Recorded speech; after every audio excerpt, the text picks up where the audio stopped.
नमस्कार विद्यार्थी मित्रांनो, मी दिनेश जैतपाळ तुम्हा सर्वांचं हार्दिक स्वागत करतो. आज आपण इयत्ता 8वीमधील कविता क्रमांक 6 आभाळाची आम्ही लेकरे ही कविता अभ्यासणार आहोत. या कवितेचे कवी आहेत वसंत बापट. त्यांचा जन्म 1922 साली झाला होता आणि मृत्यू 2002 साली झाला. वसंत बापट हे एक प्रसिद्ध कवी होते. त्यांची 11वी दिशा, सकिना, प्रवासाच्या कविता, शिंग फुंकिले रणी, मानसी, शूर मर्दाचा पोवाडा, मेघहृदय, तेजसी, राजसी हे काव्यसंग्रह खूप प्रसिद्ध आहेत. चंगामंगा, आबडक तबडक, आम्ही बालगोविंद हे लहान मुलांसाठीचं त्यांचं बालवाङ्मयसुद्धा खूप प्रसिद्ध आहेत. त्याचबरोबर 12 गावचं पाणी हे प्रवास वर्णनपर जे पुस्तक आहे ते पुस्तकसुद्धा त्यांचं खूप प्रसिद्ध आहे. मग ही जी कविता आहे या कवितेमध्ये सर्वच माणसे कशी आहेत, निसर्गाची लेकरे आहेत, निसर्गाची बाळे आहेत. मग या कष्टकऱ्यांमध्ये माणुसकीचे नाते अभंग असल्यामुळे त्यांच्यामध्ये कोणत्याही प्रकारचा भेदभाव नसतो. प्रस्तुत कवितेमध्ये हा मानवतावादी आणि उदात्त विचार व संदेश दिला आहे. ही जी कविता आहे शिंग फुंकिले रणी या काव्यसंग्रहामधून घेतलेली आहे. तर पहा, आभाळाची आम्ही लेकरे या कवितेमध्ये माणुसकीचे नाते जपणाऱ्या, त्याचबरोबर जात धर्म पंथ यांचे भेद न मानणाऱ्या आणि प्रामाणिकपणे अगदी इमानाने कष्ट करणाऱ्या कष्टकऱ्यांचं मनोगत या कवितेमध्ये कवींनी मांडलं आहे. एकमेकांच्या सहकार्याने काम करून आपणच आपला विकास करावा हा संदेश या कवितेमधून आपल्याला मिळतो. तर आपण सर्वप्रथम कविता पाहणार आहोत. आभाळाची आम्ही लेकरे काळी माती आई, जात वेगळी नाही आम्हा धर्म वेगळा नाही. श्रमगंगेच्या तीरावरती कष्टकऱ्यांची आमुची वस्ती, नाव वेगळे नाही आम्हा गाव वेगळा नाही. इमान आम्हा एकच ठावे, घाम गाळूनी काम करावे, मार्ग वेगळा नाही आम्हा स्वर्ग वेगळा नाही. माणुसकीचे अभंग नाते आम्हीच आमुचे भाग्य विधाते, पंथ वेगळा नाही आम्हा संत वेगळा नाही. कोटी कोटी हे बळकट बाहू, जगन्नाथ रथ ओढून नेऊ, आस वेगळी नाही आम्हा ध्यास वेगळा नाही. आभाळाची आम्ही लेकरे काळी माती आई, जात वेगळी नाही आम्हा धर्म वेगळा नाही. तर आपण आता कवितेचा जो भावार्थ आहे तो भावार्थ पाहणार आहोत. आभाळाची आम्ही लेकरे काळी माती आई, जात वेगळी नाही आम्हा धर्म वेगळा नाही. आता आभाळ म्हणजे काय? आकाश, अंबर. त्याचबरोबर लेकरे, लेकरे म्हणजे काय? चिल्ड्रन्स, बाळे. आता काळी माती आई यामध्ये काय सांगितले? काळी माती म्हणजे जे काही शेत जमीन आहे ती आमची काय आहे? आई आहे. त्याचबरोबर वेगळी म्हणजे काय? निराळी, सेपरेट. तर पहा, मग पहिलं जे काही कडवं आहे त्या कडव्यामध्ये काय सांगितलेलं आहे की आभाळाची आम्ही लेकरे काळी माती आई, जात वेगळी नाही आम्हा धर्म वेगळा नाही. म्हणजे पाऊस पाडणारा किंवा ज्यापासून पाऊस मिळतो ते आभाळ, या आभाळाची आम्ही बाळे आहोत, या आभाळाची आम्ही लेकरे आहोत. त्याचबरोबर काळी माती आई, मग ही जी माता आहे काळी माती, ही काळी माती आमची कोण आहे? आई आहे. आणि पिता कोण आहे? आभाळ. मग आभाळ आमचा पिता आणि धरणी ही माता आहे. त्याचबरोबर जात वेगळी नाही आम्हा धर्म वेगळा नाही. मग कवींनी या ठिकाणी खूप व्यापक विचार मांडलेला आहे की आभाळ जे आहे ते आभाळ आमचा पिता आहे आणि काळी माती आमची कोण आहे? आई आहे. आणि आम्ही सर्व या निसर्गाची बाळे आहोत, निसर्गाची लेकरे आहोत. मग याशिवाय आमची जातसुद्धा वेगळी नाही आणि याशिवाय आमचा धर्मसुद्धा कुठलाही निराळा नाही किंवा यापेक्षा वेगळा धर्मसुद्धा नाही. तर पहा, पहिला जे कडवं आहे या कडव्यामध्ये काय सांगितलं आहे की पाऊस पाडणारा जो आभाळ आहे, जे आभाळ आहे ते आमचा पिता आहे आणि काळी माती आमची आई आहे आणि आम्ही सर्व या निसर्गाची लेकरे आहोत, चिल्ड्रन्स आहोत. आणि यापेक्षा वेगळी आमची जातही नाही आणि यापेक्षा वेगळा आमचा धर्मसुद्धा नाही. नेक्स्ट, श्रमगंगेच्या तीरावरती कष्टकऱ्यांची आमची वस्ती, नाव वेगळे नाही आम्हा गाव वेगळा नाही. आता श्रमगंगा, श्रम म्हणजे काय? कष्ट. तर पहा, मग श्रमगंगा या शब्दाचा अर्थ काय? की कष्टरूपी गंगा नदी, the river of sweat, hard work. तीर म्हणजे काय? बँक ऑफ रिव्हर, काठ किंवा किनारा. नाव वेगळे नाही आम्हा गाव वेगळा नाही. तर पहा म्हणजे यापेक्षा आम्हाला वेगळं नाव नाही आणि यापेक्षा आमचा गावसुद्धा वेगळा नाही. तर पहा या हे जे कडवं आहे या कडव्याचा अर्थ काय आहे की श्रमगंगेच्या तीरावरती कष्टकऱ्यांची आमची वस्ती. आता श्रमगंगा म्हणजे काय या अगोदर सांगितलेले की कष्टरूपी गंगा नदी. मग श्रमरूपी गंगेच्या काठावरती आम्हा कष्टकऱ्यांची काय आहे वस्ती आहे. आपण पाहतो की बऱ्याच ठिकाणी जी काही खेडेगावं आहेत किंवा बरीचशी गावं ही गंगेच्या किंवा एखाद्या नदीच्या काठावरती वसलेली आहेत. मग त्याप्रमाणे हे जे काही कष्टकऱ्यांची वस्ती आहे, कष्टकऱ्यांचं जे गाव आहे ते गाव श्रमगंगेच्या तीरावरती म्हणजेच कष्टरूपी जी गंगा नदी आहे या कष्टरूपी गंगा नदीच्या काठावरती या श्रमिकांची या कष्टकऱ्यांची काय आहे वस्ती आहे, या कष्टकऱ्यांचं गाव आहे. आणि मग कष्टच आम्हाला गंगेसारखे पवित्र आहेत. ज्याप्रमाणे आपण गंगेला पवित्र मानतो त्याप्रमाणे हे जे कोणी कष्टकरी लोक आहेत, कष्टकरी किंवा जे श्रमिक आहेत ते कष्ट किंवा कामाला पहिलं प्राधान्य देतात.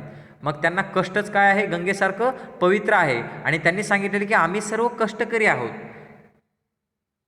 आम्ही सर्व काम करतो आणि याशिवाय आम्हाला निराळे नाव नाही की वेगळे गावसुद्धा आमचे नाही.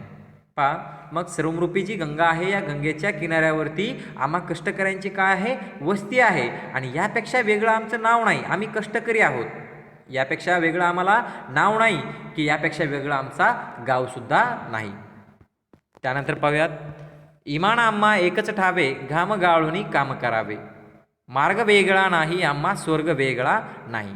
आता इमान म्हणजे काय निष्ठा किंवा प्रामाणिकपणा, सचोटी, लॉयल्टी किंवा ऑनेस्टी. पहा इमान आम्हा एकच ठावे, ठावे म्हणजे काय माहिती असणे किंवा माहीत आहे, टू नो वी नो. पहा घाम गाळणे, घाम गाळणे म्हणजे काय करणे खूप कष्ट करणे. आणि मार्ग, मार्ग वेगळा नाही. आता मार्ग म्हणजे काय रस्ता. तर पहा मग इमान आम्हा एकच ठावे घाम गाळूनी काम करावे, मार्ग वेगळा नाही आम्हा स्वर्ग वेगळा नाही. मग जे कष्टकरी लोक आहेत हे सांगतात की इमान आम्हा एकच ठावे म्हणजे घाम गाळून आतोनात कष्ट करणे किंवा कष्ट करून पोट भरणे, कष्ट करून काम करायचे, ही एकच निष्ठा आम्हाला माहिती आहे. आम्हा सर्वांना कष्ट खूप प्रिय आहेत. आम्ही इमानदारीने प्रामाणिकपणाने कष्ट करतो आणि कष्ट करणे या किंवा कष्टावरती आमची निष्ठा आहे. देरेहारी पलंगावरी अशी आमची वृत्ती नाही किंवा आम्ही आयते काहीही खात नाही, आळशी प्रवृत्तीचे आम्ही नाहीत. आम्ही काय करतो कष्ट करतो आणि मग कष्ट किंवा कष्टावरच आमची काय आहे निष्ठा आहे. म्हणून त्यांनी काय सांगितलेलं की इमान आम्हा एकच ठावे घाम गाळूनी काम करावे, म्हणजे घाम गाळून खूप कष्ट करून काम करायचे ही एकच निष्ठा आम्हाला माहिती आहे. कष्ट करणे हेच आमचे इमान आहे, हाच आमचा प्रामाणिकपणा आहे आणि यापेक्षा वेगळे आमचे काहीही काम नाही किंवा आम्ही दुसरं काही काम करतो का नाही. कोणतं काम करतो फक्त आणि फक्त कष्ट करतो. तर पहा मार्ग वेगळा नाही आम्हा स्वर्ग वेगळा नाही. मग याशिवाय आमचा वेगळा मार्ग सुद्धा नाही, दुसरा कुठला पाथ सुद्धा नाही किंवा दुसरा वे आमच्याकडे नाही. काम केल्याशिवाय आम्हाला पर्याय नाही. आम्ही फक्त आणि फक्त काम करतो. म्हणूनच आमची काय आहे कामावर अति निष्ठा असते आणि अगदी प्रामाणिकपणे इमानदारीने आम्ही काम करतो आणि इमानाने प्रामाणिकपणाने कष्ट करून काम करणे हेच आमचे काय आहे एकमेव कर्म आहे, हेच आमचा एकमेव मार्ग आहे. आम्हाला काम केल्याशिवाय पर्याय नाही. त्यानंतर पहा नेक्स्ट माणुसकीचे अभंग नाते आम्हीच आमचे भाग्य विधाते, पंथ वेगळा नाही आम्हा संत वेगळा नाही. आता माणुसकीचे अभंग नाते, अभंग म्हणजे काय की न भंगणारे, नावामध्येच आहे अभंग, न भंगणारे, एकसंध किंवा अतूट, अनब्रेकेबल. नाते म्हणजे काय जे काही रिलेशन्स असतात संबंध. भाग्य म्हणजे नशीब, दैव किंवा लक. विधाता म्हणजे कोण परमेश्वर किंवा देव. त्यानंतर पंथ, पंथ म्हणजे काय की एखादा धार्मिक संप्रदाय कल्ट. आणि संत म्हणजे काय जे काही सत्पुरुष असतात, जे साधू पुरुष असतात. आणि बळकट नेक्स्ट पहा माणुसकीचे अभंग नाते आम्हीच आमचे भाग्य विधाते, पंथ वेगळा नाही आम्हा संत वेगळा नाही. मग या ठिकाणी कवींनी काय सांगितलेलं आहे की आम्ही मानवतेचे अतूट नाते जपतो. माणुसकीचे अभंग नाते, अभंग म्हणजे काय, कधीही न तुटणारे, कधीही भंग न पावणारे. आज आपण पाहतो जगामधून माणुसकी हरवत चाललेली आहे, पण कष्टकरी जे लोक आहेत ते सांगतायत की माणुसकीचे अभंग नाते आम्हीच आमचे भाग्य विधाते. आम्ही कष्ट करत असताना माणुसकी जपतो. कितीही संकट आले तरी माणुसकी मात्र आम्ही सोडत नाही. माणुसकीने आम्ही वागतो, म्हणजेच मानवता. तर पहा, मग आम्ही मानवतेचे अतूट नाते जपतो. आम्हीच आमचे कोण आहोत, भाग्यविधाते आहोत. आमचं जे काही नशीब आहे, नशिबामध्ये जरी दुःख असेल, नशिबामध्ये जरी कष्ट करावे लागत असले, तरी पण कष्ट करून आम्ही आमचं नशीब लिहितो. कारण आम्हाला नशिबापेक्षा जास्त आमच्या मनगटावरती भरोसा आहे किंवा मनगटावर जास्त विश्वास आहे. म्हणजे अशा प्रकारे त्यांना कष्ट करावे लागतात आणि कष्टावर त्यांची निष्ठा आहे. म्हणून त्यांनी सांगितले की माणुसकीचे अभंग नाते आम्हीच आमचे भाग्यविधाते. मग ही जी काही माणुसकी आहे, कष्ट करत असताना सुद्धा कष्ट करून आम्ही पोट भरतो, पण जी माणुसकी आहे ती माणुसकी मात्र आम्ही सांभाळतो. आम्ही माणुसकीने वागतो. का? कारण कष्ट करणे हे आमचे इमान आहे, हे अगोदरच आपण पाहिलं. मग आम्हीच आमचे भाग्यविधाते आहोत, आम्हीच आमचा उद्धार करणार आहोत. या वेगळा आमचा कुठलाही संप्रदाय नाही, यापेक्षा वेगळा आमचा पंथ नाही, आणि यापेक्षा वेगळा आमचा कुठलाही संत किंवा साधू पुरुष नाही. मग काय की माणुसकी हाच आमचा काय आहे, पंथ आहे आणि संत आहे. पहा, जगामध्ये वेगवेगळे जे काही धर्म आहेत, या धर्मांपेक्षा निराळा कष्टकरी लोक काय सांगतात की आमचे जे काही इतर धर्म आहेत, हिंदू, मुस्लिम, शीख, ईसाई असे कुठलेही धर्म नसून आमचा एकच धर्म आहे. तो धर्म कोणता आहे? माणुसकीचा धर्म. पहा, मग माणुसकीचे अभंग नाते आम्हीच आमचे भाग्य विधाते, पंथ वेगळा नाही आम्हा, संत वेगळा नाही. मग या कडव्यामधून आपल्याला अर्थ काय मिळतो की आम्ही मानवतेचे किंवा या माणुसकीचे अतूट नाते जपतो. कधीही आमच्या मनातून माणुसकी भंग होत नाही किंवा आम्ही कधीही माणुसकी सोडत नाही. का? कारण आम्हीच आमचे कोण आहोत? भाग्यविधाते. आम्हीच आमचे नशीब लिहिणारे आहोत, नशीब बदलवणारे आहोत, आणि आम्हीच आमचा उद्धार करणार आहोत. मग यापेक्षा वेगळा आमचा धर्म नाही, यापेक्षा वेगळा आमचा पंथसुद्धा नाही, संप्रदाय नाही, आणि यापेक्षा निराळा कुठलाही साधू पुरुषसुद्धा नाही. माणुसकी हाच आमचा काय आहे? पंथ आहे, आणि माणुसकी हाच आमचा संत आहे. शेवटचं कडवं पाहूयात. कोटी कोटी हे बळकट बाहू, जगन्नाथ रथ ओढून नेऊ, आस वेगळे नाही आम्हा, ध्यास वेगळा नाही. तर पहा, आता बाहू म्हणजे काय? हात, जे काही आपले आर्म्स, भुजा, आणि बळकट म्हणजे मजबूत, शक्तिवान, एकदम स्ट्रॉंग. आणि या कवितेमध्ये जगन्नाथ रथ हा शब्द आलेला आहे. तर या कवितेमध्ये त्याचा अर्थ काय आहे की सामूहिक प्रयत्नातून सहकार्याने केलेलं एखादं मोठं कार्य, किंवा मग थोडक्यात टीमवर्क. आणि आस म्हणजे काय? इच्छा, डिझायर. आणि ध्यास म्हणजे काय? तर उत्कट किंवा मग त्यापेक्षाही जास्त तीव्र इच्छा, ध्यास. तर पहा, कोटी कोटी हे बळकट बाहू, जगन्नाथ रथ ओढून नेऊ, आस वेगळी नाही आम्हा, ध्यास वेगळा नाही. तर पहा, कोट्यवधी भारतीयांच्या मजबूत हातांनी नवसमाज निर्मितीचा जगन्नाथाचा जो रथ आहे तो आम्ही ओढून नेणार आहोत. मग आज आपण पाहतो की कोट्यवधी भारतीय आहेत, आणि हे जे काही भारतीय आहेत ते सगळे एकत्र येणार आहेत, आणि एकत्र येऊन भारतीयांची जी काही मजबूत हातं आहेत या मजबूत हातांनी नवसमाज निर्माण करणार आहोत. आणि नवसमाज निर्मितीचा जो रथ आहे तो रथ एकट्याला ओढणं शक्य नाही. मग समाज निर्मितीचा जगन्नाथाचा रथ ओढून नेत असताना आम्हाला टीमवर्क करावे लागेल, आम्हाला एकमेकांची साथ द्यावी लागेल, एकमेकांना मदत करावी लागेल, एकमेकांना सहकार्य करावं लागेल. म्हणून या ठिकाणी कष्टकऱ्यांनी काय सांगितलेलं आहे की कोट्यवधी भारतीयांच्या मजबूत हातांनी आम्ही नवसमाज निर्माण करणार आहोत, आणि या नवसमाज निर्मितीचा जो रथ आहे तो रथ कोट्यवधी भारतीय आपल्या मजबूत हातांनी ओढून नेणार आहोत.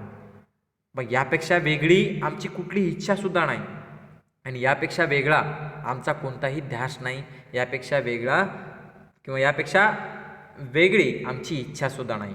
मग एकजुटीने सामाजिक कार्य करणं हेच आमचे काय आहे? ध्येय आहे. समाजसेवा करणं हेच आमचं काय आहे? ध्येय आहे. तर पहा, मग कोटी कोटी हे बळकट बाहू, जगन्नाथ रथ ओढून नेऊ, आस वेगळी नाही आम्हा, ध्यास वेगळा नाही. याचा अर्थ काय आहे की कोट्यवधी भारतीयांच्या मजबूत हातांनी आम्ही नवसमाज निर्माण करणार आहोत, आणि या नवसमाज निर्मितीचा जो काही रथ आहे तो रथ जगन्नाथ रथ आम्ही ओढून नेणार आहोत आणि ओढून नेत असताना मात्र आम्ही टीमवर्क करणार आहोत, एकमेकांना सहकार्य करणार आहोत, एकमेकांची मदत करणार आहोत आणि यापेक्षा वेगळी आमची कुठलीही इच्छा नाही आणि यापेक्षा वेगळा आमचा कोणताही ध्याससुद्धा नाही. मग एकजुटीने सामाजिक कार्य करणं, एकजुटीने समाजसेवा करणं, एकत्र येणं, एकमेकांची मदत करणं हेच आमचे काय आहे, ध्येय आहे. अशा प्रकारे आभाळाची आम्ही लेकरे ही कविता आपण अभ्यासलेली आहे. या ठिकाणी आपण थांबूयात. धन्यवाद.